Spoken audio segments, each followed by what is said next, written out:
Cette semaine a été super riche en news, intelligence artificielle et digitale. Faut pas passer à côté de tout ça. Alors pour vous, si vous avez loupé les épisodes précédents, voici un résumé condensé de l'actu IA et digital qu'il ne fallait pas manquer. Et c'est Google qui impressionne énormément en cette rentrée. Alors on poursuit la digestion de la sortie de Nano Banana, le nouveau modèle d'IA générative d'images qui plie le game, hein. Si on va se rendre sur LM Arena, là où on peut comparer tous les modèles, on voit que Gemini 2.5 est au top des LLM. On voit que en termes de dev, mais je vais y revenir, c'est un petit peu plus compliqué, mais la bataille est rude. On voit que Gemini est un peu présent partout et on voit que sur la partie image, eh bien le dernier, donc Gemini 2.5 Flash Image, c'est son vrai nom officiel, mais je pense qu'on va continuer à l'appeler Nano Banana, qui était son nom de code de pré-sortie. Il plie le game complètement, il est largement au-dessus des autres concernant les ressentis qu'on a nous en comparant deux IA génératives d'images. C'est absolument dingue. Et Google ne s'arrête pas là puisqu'ils nous ont sorti sur le domaine du dev, justement, j'en parlais, on va pas se laisser manger là-dessus, c'est sûr. Ils nous ont sorti Jules, qui est un agent asynchrone de code. Voilà, il va pouvoir travailler pendant qu'on dort ou quand on fait autre chose. Donc on peut lui lancer des commandes sur du développement, sur de la documentation de dev, la recherche de bugs, l'optimisation de requêtes, tout ce qui est code et développement. Et Jules va bosser de façon asynchrone, voilà, tout seul. Il a sa petite machine virtuelle et il travaille pendant que vous faites autre chose. C'est quand même assez dingue. Et Google ne s'arrête toujours pas là. Vous savez que, enfin, vous devez savoir, si vous ne le savez pas, que Google accélère sa transformation, sa mutation, son pivot. Google, le moteur de recherche qu'on connaît depuis toujours, sur lequel est assis cette énorme boîte en termes de revenus et tout ça, c'est en train de muter complètement. En France, on ne le voit pas encore, mais entre les AI Overviews, un premier résultat de recherche dans Google généré par l'IA, et le AI Mode qui a été déployé la semaine dernière un peu plus largement encore, mais toujours pas en Europe et en France. AI Mode veut dire dès qu'on arrive sur Google, hop, on peut se brancher sur l'IA, et puis l'ancien Google moteur de recherche, on l'oublie. Et Google a sorti une offre complémentaire à tout ça, à toute son activité web, qui s'appelle Offer Wall, un mur d'offres. Oui, parce que effectivement, cette mutation, elle va faire en sorte que beaucoup de médias en ligne, beaucoup de sites e-commerce professionnels, personnels, blogs et autres ne vont plus avoir autant de trafic de Google puisque ça change. Eh bien, Google leur propose le Offer Wall, un petit module qui va permettre d'être lancé dès l'arrivée sur votre site web pour proposer à vos internautes qui vous restent des offres d'abonnement ou autres, parce que les modèles économiques du web changent. Avant, on était sur j'affiche de la publicité parce que j'ai un tas de monde qui regarde. Maintenant que c'est l'IA qui va nous répondre, plus personne regarde. Donc les quelques-uns qui vont arriver sur mon site, il faut que je les chope en leur proposant une autre offre. Vous voyez à quel point tout ça est en train de muter et c'est impressionnant. Il faut qu'on réalise ça et puis qu'on s'en inspire peut-être à l'ère de l'IA. Même un mastodonte tel que Google, hyper disrupté par l'arrivée de l'IA il y a 2 ans, a complètement changé, a réussi à changer alors que c'est un truc énorme et a pris sa part, plus que sa part, reprend le leadership en cette rentrée sur l'ensemble des domaines d'intelligence artificielle, jusqu'à aller encore plus loin, puisque Google a sorti également un outil qui s'appelle Mangle. Mangle, c'est un outil, alors c'est pour les développeurs, en l'occurrence d'intelligence artificielle, un outil qui nous permet d'aller piocher dans des données, de prendre plusieurs sources de données très hétérogènes, et puis d'en faire une sorte de bac à sable de données pour entraîner des LLM. Vous voyez, donc à la base de la construction des IA. Donc vraiment, Google est partout sur tous les segments. J'allais dire, il lui manque plus que l'énergie pour faire tourner tout ça, mais non, puisque Google a aussi informé et avancé sur le fait de construire et de développer ses propres mini-réacteurs nucléaires pour alimenter ses data centers. Et ce monde est absolument fou et ça touche tout le monde. Une petite dernière pour la route du côté de Google, puisque Google a aussi commencé à déployer de façon très surprenante les évolutions de Translate. Moi, le petit outil auquel on accède sur le web tranquillement. Translate, quand on cherche un mot en espagnol, en anglais, en allemand, vous connaissez tous. Translate, c'est pas encore disponible pour tout le monde, mais c'est en train de se déployer, devient un outil d'apprentissage des langues. Voilà, on va demander un petit mot à Translate, puis il va nous dire, tiens, est-ce que tu veux que je te fasse un petit programme d'apprentissage l'apprentissage de l'allemand, des bases, et que je t'accompagne. Un concurrent Duolingo, mais gratuit, et c'est du Google. Bref, Google commence aussi à nous disrupter sur des applications qu'on connaît, des outils verticaux, et le marché bouge énormément. C'est assez dingue ce qui est en train de se passer en cette rentrée. Vous voyez, ça fait beaucoup de news autour de Google. Mais peut-être qu'on peut prendre exemple là-dessus. Il va falloir faire preuve de résilience, d'adaptation, de réadaptation, voire de pivot, voire de révolution dans cette ère de l'IA, un peu comme vient de le faire Google. Non, ça a l'air facile de pivoter, mais tous les Gomax n'y arrivent pas. Les Gomax, anciennement les GAFAM, mais c'est pas tout à fait les mêmes. C'est les gros éditeurs américains d'intelligence artificielle, donc Google, OpenAI, Meta, Anthropic et xAI, ça fait Gomax. Tous n'y arrivent pas à faire ce pivot. Et en cette rentrée, c'est Meta qui nous fait une mauvaise surprise, puisque juste avant l'été, ils avaient tout changé, essayé de pivoter complètement au sein du groupe Meta, donc les réseaux sociaux, Facebook, Instagram, Threads, etc., le groupe de Mark Zuckerberg. Ils avaient essayé de changer, notamment en montant une équipe Super Intelligence Labs avec les meilleurs professionnels, experts de l'intelligence artificielle mondiaux. Ils avaient été piqués d'ailleurs des tronches chez les concurrents. Et puis, cette rentrée, c'est un peu la panique, puisque déjà, il y a 2 nouvelles recrues qui, 2 mois après, sont rentrées au bercail de leur ancien employeur. En plus, les embauches sont gelées. Et on a dû cramer beaucoup d'argent chez Meta pour ça, ça marche pas. L'équipe Super Intelligence commence à craquer et elle est resubdivisée en 4 départements pour que ce soit plus facile à gérer. Et puis, on se rend compte que Meta a des doutes, visiblement, puisque sur la partie IA générative d'images, on parlait à l'instant de Nano Banana sur Google qui a fait des dingueries, Meta, on attendait aussi qu'ils sortent du bois là-dessus, et non, puisqu'ils ont fait un partenariat très surprenant avec Midjourney. Midjourney qu'on connaît depuis le début des IA génératives d'images, un leader dans le domaine également, un précurseur aussi. Il y a un partenariat entre Meta et Midjourney où Meta va pouvoir utiliser les outils, les algos de Midjourney, les récupérer sur les serveurs de Meta et les utiliser. Bien sûr, il y a un deal économique dont on ne sait pas tout derrière tout ça, mais c'est assez dingue de se dire, en fait, ils lâchent l'affaire puisqu'ils font un partenariat avec Midjourney pour pouvoir proposer une offre d'IA générative d'images. Bref, ça n'a pas l'air de tourner comme il faut chez Meta, et les derniers signaux nous montrent qu'ils font des efforts, bien sûr, sur l'intelligence artificielle. Ils vont poursuivre tout ça, mais plus orientés sur leur camp de base, qui sont les réseaux sociaux. Alors, dans les Reels d'Instagram, sur les différents réseaux sociaux de Meta, Facebook également, Threads également, on met de l'IA un petit peu partout, jusqu'à par exemple à pouvoir uploader des Reels sur Instagram qui vont être automatiquement traduits avec l'IA en plusieurs langues, ce qui peut être très cool, mais c'est vraiment réorienté réseaux sociaux. Vous voyez le destin des pivots ou des révolutions des Gomax et de nos entreprises à tous à l'ère de l'IA, il peut être différent d'un acteur à l'autre. Là aussi, ça nous apprend des choses, c'est que c'est pas si facile.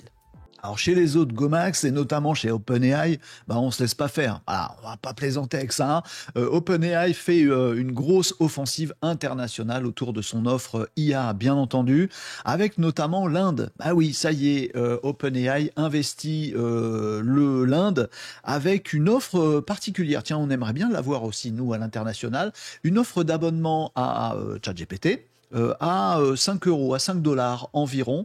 Pour l'instant, c'est dédié au marché indien. Peut-être que ça nous arrivera, puisque OpenAI se cherche encore sur le modèle économique, entre proposer plein de choses en gratuit, mais ça coûte quand même de l'inférence, des serveurs, etc., de l'énergie à OpenAI. Donc même si c'est pour capter une grande part d'utilisateurs, ça reste gratuit, donc le modèle économique est pas ouf. Et la marge d'après, c'est 20 dollars pour le premier abonnement sur ChatGPT. Et parfois, c'est une marge un petit peu élevée pour toucher un maximum de monde sur la planète. Voilà, il y a une nouvelle offre qui sort, pour l'instant en Inde, peut-être un jour pour tout le monde sur la planète, à 5 euros, qui sera donc une offre intermédiaire. Et puis plein de choses qui nous montre que OpenAI ne lâche rien, notamment dans le domaine professionnel. Un gros accord a été passé d'ailleurs avec Apple. Comme quoi tous ces gens-là sont concurrents et partenaires quelque part. C'est compliqué à suivre, mais c'est assez intéressant aussi. Donc un partenariat avec Apple qui vise à toucher tout ce qui est flotte de smartphones chez les pros. voilà, une possibilité de déployer dans votre entreprise, voilà, les smartphones de tout le monde, il faut une IA dessus. Eh bien, OpenAI et Apple proposeront une IA après qui peut être gérée par un manager pour avoir la même chose, des partages de données, du cloisonnement, etc., etc. Bref, OpenAI va pas se laisser détrôner comme ça par ses petits confrères. Alors toutes ces choses-là vont très vite et il y a un sujet qui est vraiment très intéressant, moi il me passionne dans une conception de l'avenir de l'humanité aux côtés de l'intelligence artificielle, c'est les considérations éthiques. Avec plein de choses qui se sont aussi passées cette semaine. Alors on a vécu les petites embrouilles de chez Meta, qui a été pris la main dans le sac à avoir un document sur l'éthique de l'IA en interne qui autorisait leur IA à dragouiller des enfants et des mineurs. Bon, Meta nous dit qu'ils ont corrigé tout ça et que ça ne se reproduira pas. Il y a des affaires, je ne sais pas si on peut juger de la gravité, mais très graves aussi, qui sont sorties du côté de chez OpenAI. Bon, ça tombe sur eux, ça aurait pu tomber sur une autre IA, puisqu'ils sont tous logés à la même enseigne. Le décès d'un adolescent aux États-Unis qui a conduit à un procès contre OpenAI, qui est en cours, puisque cet adolescent a commis l'irréparable, il s'est suicidé, et les parents ont découvert ensuite qu'il était accompagné de conversations, de chats avec ChatGPT.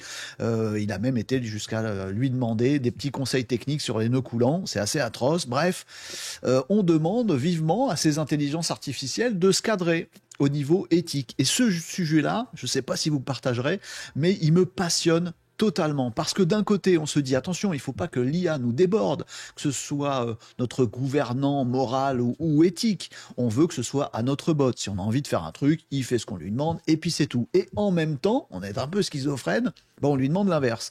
On demande à ces grands éditeurs, notamment américains, mais également chinois, français, européens, etc., d'avoir un comportement éthique et moral de la part des IA. Chez Claude, d'Anthropic, par exemple, on a mis en place, là c'était cette semaine, un truc assez innovant techniquement, qui permet à Claude d'arrêter les conversations. Quand il détecte que là, on est en train de glisser vers un truc pas terrible, ou qu'on nous demande des recettes pour fabriquer des engins explosifs, ou qu'on va vers un truc médical et que l'utilisateur il demande vraiment la solution médicale et que Claude n'en est pas sûr, il le détecte et il peut décider lui-même de s'auto-couper, de dire non, je vais mettre fin à la conversation.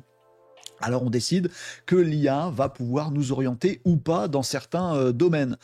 C'est vraiment un enjeu sociétal assez dingue qui va très très loin puisque OpenAI et Anthropic, qui sont quand même des ennemis jurés dans ce joyeux monde de l'intelligence artificielle, ont déclenché cette semaine une campagne conjointe pour améliorer l'éthique, la morale, je ne sais pas comment on peut dire ça, de leurs intelligences artificielles et de les entraîner pour qu'elles aillent plus loin sur ce terrain-là qui est quand même une limite très très ténue.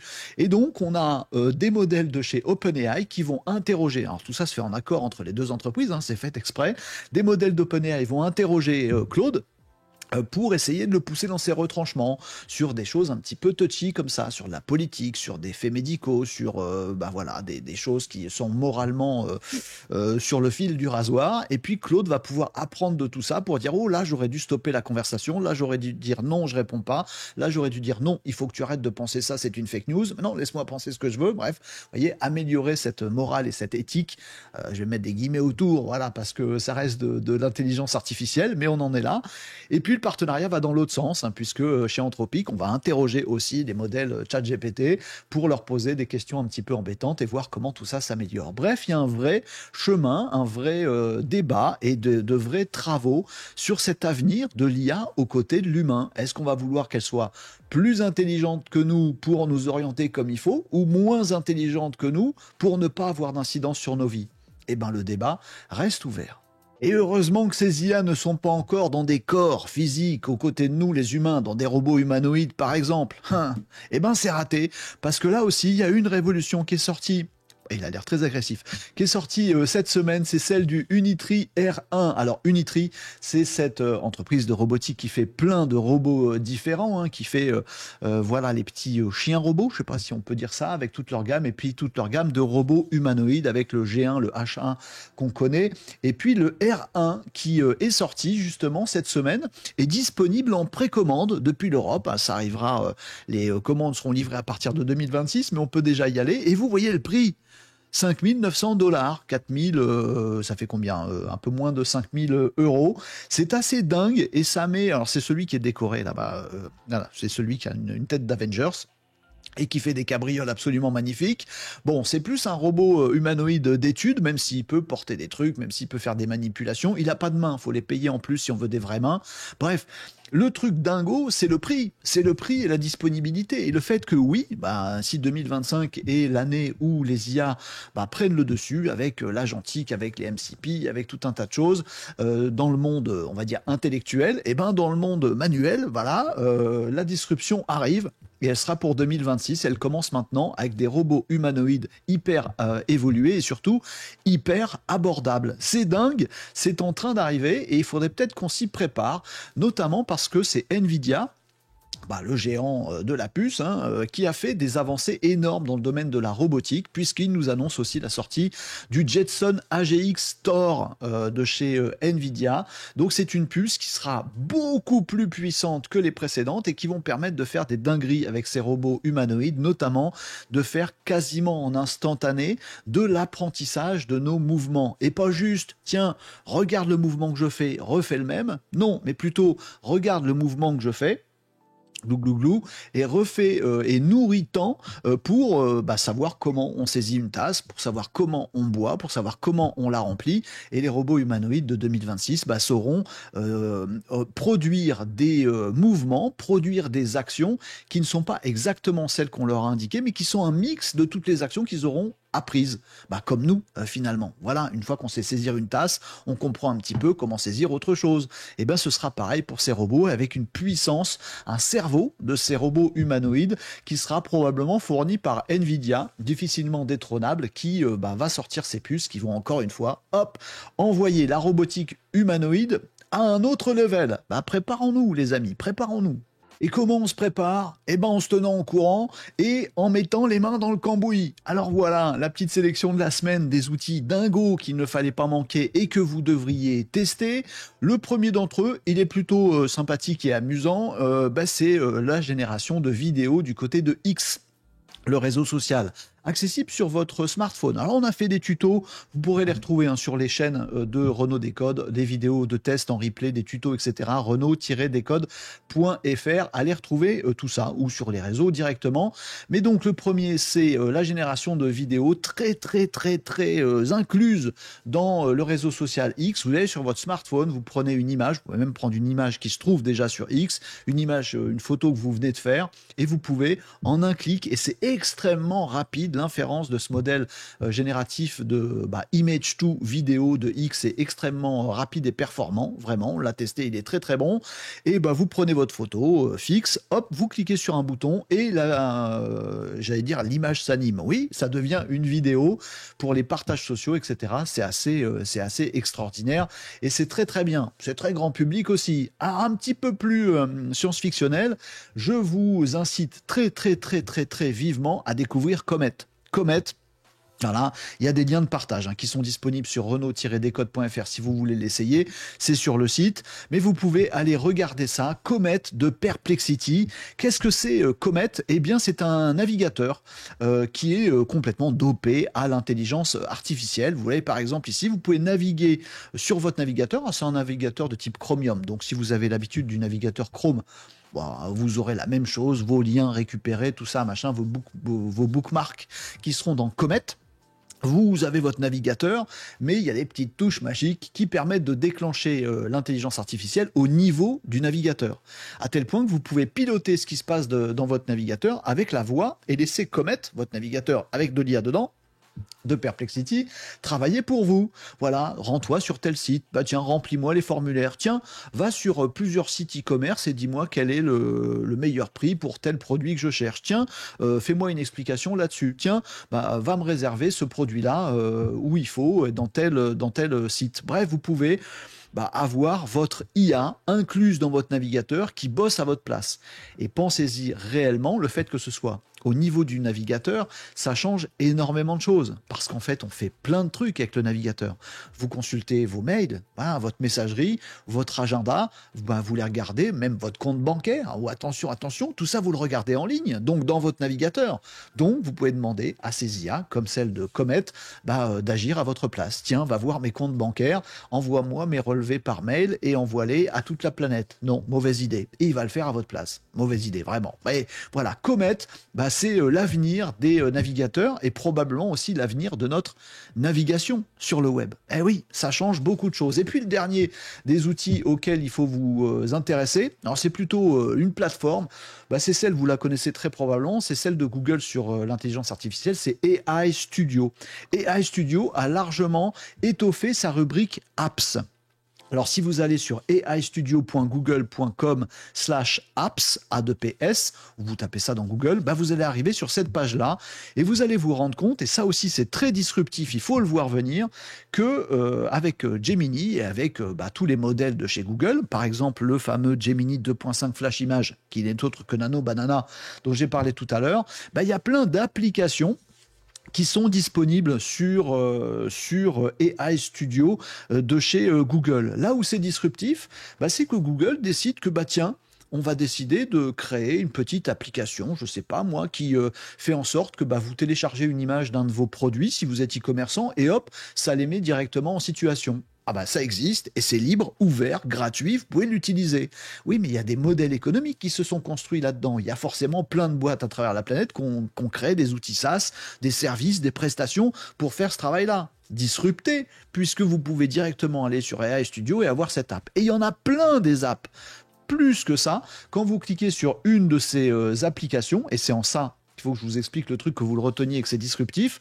Par exemple, celle-là qu'on a testée aussi en live, Fast Forward, c'est très rigolo, vous mettez une photo de vous et ça vous fait une photo de vous à différentes périodes, toutes les décennies récentes. C'est assez marrant de voir le truc. Vous avez l'application libre, ouverte, gratuite qui est là et vous avez aussi une fenêtre Gemini qui vous permet de changer cette application. Vous pouvez la mettre à votre sauce. Tiens, moi j'aimerais que ça fasse tel truc en plus ou tel truc en moins ou rajouter telle fonctionnalité. Bref, c'est pour que Google puisse vous inciter à faire des tas de dingueries avec les IA de chez Google. Et oui, on peut le faire, mais en même temps, c'est autant d'opportunités, de disruption de plein de marchés, de plein de métiers, de plein d'outils que d'autres auraient développés, auraient vendus. C'est leur gagne-pain, c'est leur modèle économique. Hop, disrupté, et chacun peut y aller et décider de créer son app, de la rendre publique ou de modifier une app existante. Vous voyez la disruption qu'apporte l'intelligence artificielle. Jusqu'à maintenant, on avait les chatbots et puis des petits geeks pouvaient aller fabriquer des petites choses et les fabriquer plus vite et peut-être mieux. Maintenant, c'est accessible à absolument tout le monde. Tout le monde peut faire les apps dont il a besoin. Peut-être que c'est tout un marché de l'informatique globale, de la fourniture d'applications qui est en train de s'effriter, voire de s'effondrer. Et ça aussi, il faut le voir venir. Et bien sûr, toutes ces disruptions ont de gros impacts réels et sérieux sur à peu près tout. La politique, par exemple, on apprend cette semaine qu'aux États-Unis, il se passe pas mal de collusion entre l'État américain et les GOMAX, les intelligences artificielles américaines. Alors peut-être c'est un bien, peut-être c'est un mal, j'en sais rien, mais en tout cas, les choses sont en train de beaucoup bouger et de façon très concrète. Alors on voit une bataille de chez OpenAI, de chez Anthropic, de chez Google également, qui proposent leurs IA à 1 euro symbolique, 1 dollar symbolique par agence gouvernementale aux États-Unis, histoire d'être aux côtés du gouvernement et des agences gouvernementales. Bonne chose ou mauvaise chose, je ne juge pas, mais en tout cas, vous voyez vers où tout ça peut nous mener. Je vous laisse méditer là-dessus, sur notre avenir géopolitique. Et puis ça va même plus loin, puisque cette semaine, Donald Trump a pris des parts dans Intel. Voilà, Intel, le fondeur de puces, en difficulté. Je ne sais pas si ça va les rétablir totalement. Et puis sous le coup aussi du Chips Act aux États-Unis. Bref, il devait beaucoup d'argent au gouvernement américain. Donald Trump, il a fait un deal, il aime bien ça, avec Intel. Et le gouvernement américain a pris des participations 10% dans Intel en échange de l'effacement de la dette. Eh bien, ce qui est en train de se passer, et c'est pas forcément commun aux États-Unis, bah, c'est une sorte de privatisation quelque part, puisque bah, ce sont des parts que le gouvernement acquiert dans des grands acteurs du digital et de la tech. Vous voyez que les choses bougent aussi là-dessus. Et je vous parle pas de la Chine, c'est encore un autre monde. Mais en tout cas, vous voyez que les collusions géopolitiques, géostratégiques, bah, se font de plus en plus présentes. D'ailleurs, pour rester aux États-Unis, mais là, ça nous impacte directement nous. Bah oui, je vais parler des taxes, là, vous savez, les barrières douanières des Américains. Un petit choc qui nous est arrivé cette semaine, puisque à partir du 1er septembre, bah, il y a une taxe qui va s'appliquer sur tous les petits colis qui sont envoyés aux États-Unis, donc qui sont reçus aux États-Unis. Et ça met toute la planète en panique, notamment les Européens. Tiens, la Poste, en France par exemple, va arrêter de vous permettre de livrer des colis aux États-Unis. Ça va plus être possible parce qu'il y a des taxes à appliquer, on ne sait pas trop où les appliquer, qui les paye. La Poste a dit c'est pas nous qu'on va tout payer, ce sera à qui de régler tout ça. Mais bizarrement, enfin pas bizarrement, mais c'est important, bah, ça met par terre tout un pan de notre petite économie digitale. Tous les e-commerçants qui envoient des produits qui sont pas des très gros produits, mais qui sont des petites choses, tous les indépendants qui fabriquent des choses qui sont achetées par les Américains, bah non, c'est plus acheté par les Américains parce que c'est plus livrable aux États-Unis. Vous voyez ce morcellement de la planète autour du digital, de la tech, du web, de l'IA. Les répercussions sont assez folles. Alors ça a l'air d'être une petite histoire que je vous raconte, mais si vous avez autour de vous des petits e-commerçants qui ont ne serait-ce que 10% de leur marché aux États-Unis, ils viennent de perdre 10% de leur chiffre d'affaires. Et on attend d'avoir des solutions, et c'est pas gagné-gagné. Vous voyez, ce monde est fou. L'Europe n'est pas en reste sur ces disruptions. Alors, l'Europe, on aime bien réglementer. Vous savez qu'il y a tout un tas de choses, le DSA, etc., le Digital Service Act, et tout un tas de réglementations. Attention, les États-Unis contre-attaquent. Il y a eu un courrier qui a été envoyé par le gouvernement américain à tous les gros acteurs américains du web pour dire très clairement, noir sur blanc, ne vous laissez pas impressionner par l'Europe et ses réglementations. Voilà, refusez-les. Oui, nous, l'Europe, on voudrait réguler des choses. On voudrait, par exemple, savoir si une IA est en train d'aider un terroriste à faire un truc pas net. Les Américains disent non, nous ça fonctionne pas comme ça, vous n'allez pas piocher dans nos données, vous n'allez pas casser notre façon d'avoir une chaîne qui est totalement cryptée de bout en bout sur certaines applications. Non, on vous dira rien, on vous donnera rien, et c'est le gouvernement américain qui dit non, sur la réglementation, amis du digital américain, ne vous laissez surtout pas impressionner par l'Europe. Ça nous arrange pas, parce qu'on voulait, nous, faire attention à tout ça, et c'est pas ce qui est en train de se passer.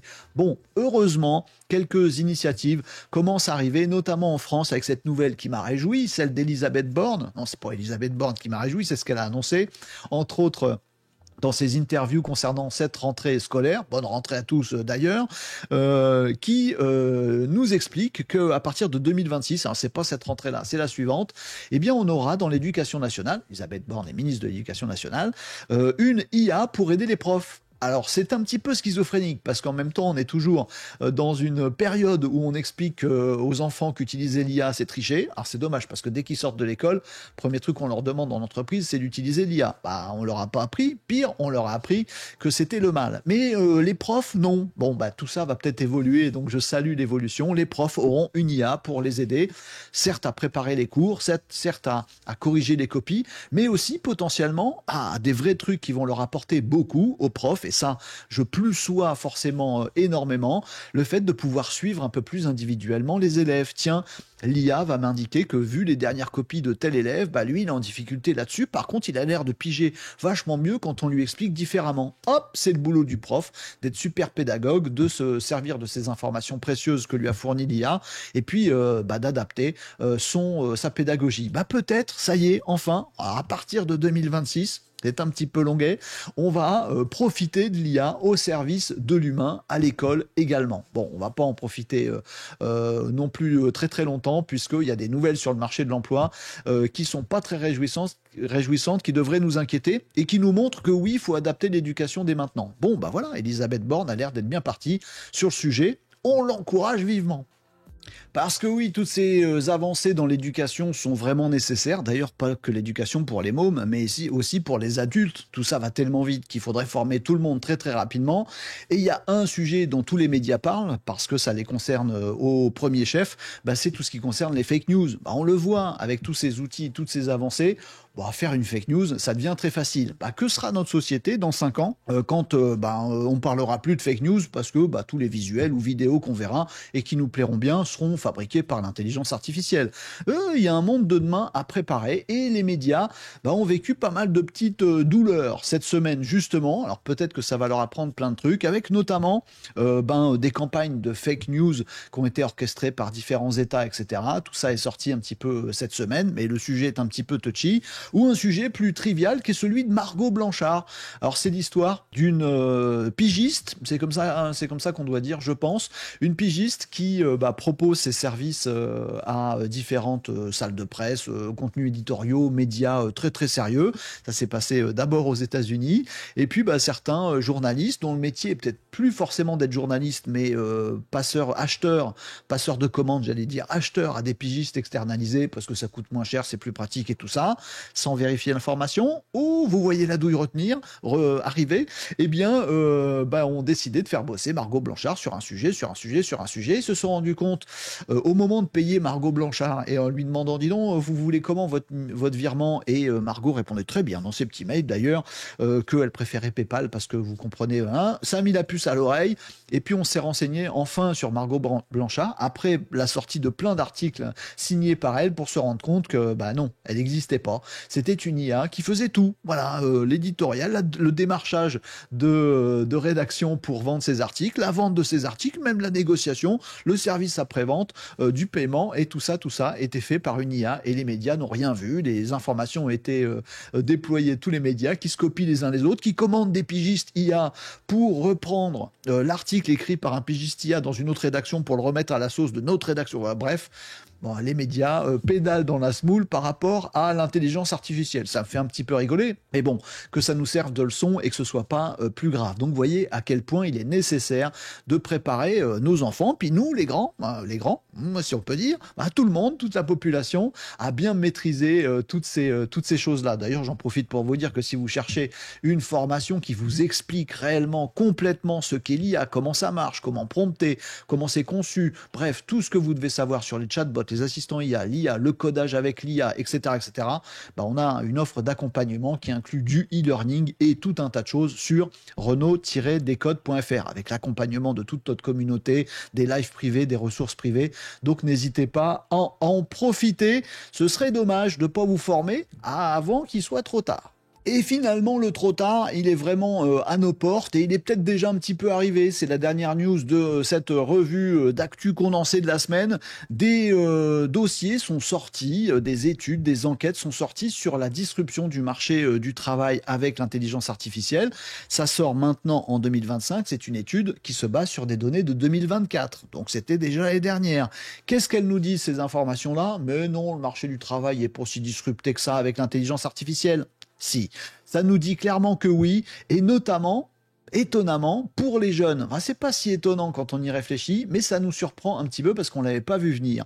En fait, les plus impactés par l'arrivée de l'IA dans le monde professionnel sont les jeunes, les sorties d'école, les tout récemment arrivés sur le marché professionnel. Parce que oui, les premiers boulots qui ne nécessitent pas d'expérience particulière, les boulots de stagiaire, les boulots de premier emploi, tu vas apprendre tout ce que je fais, etc. Tu vas me préparer mes dossiers, tu vas faire du travail de fond, tu vas me faire de la traduction, tu vas me faire de la documentation.